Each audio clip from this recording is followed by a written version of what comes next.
যদি 3:4 অনুপাতের ত্রিগুণানুপাত মানে ট্রিপ্লিকেট রেশিও কত হচ্ছে না 3x-9 5x+4 হয়, তবে এক্সের মান কত হবে?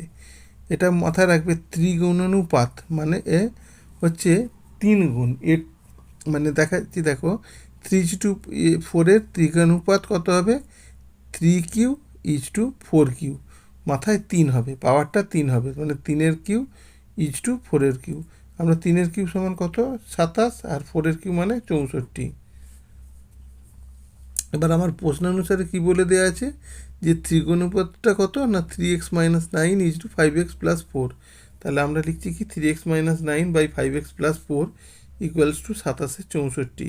কোনাকুনি গুণ করলাম, এই যে গুণ করে এই যে এ করলাম, দেখো এই করে এবার এক্সটা এক সাইডে নিয়ে এসেছি আর বাকিটা অপর সাইডে নিয়ে আসছি। দিয়ে 57x = 684। এক্সের মান বেরোলো, একে 12 দিয়ে কাটাকাটি হয় 12, এক্সের মান বেরোলো 12। অতএব এইটা এক্সের নাম সমান x = 12। এটাই হচ্ছে অ্যান্সার।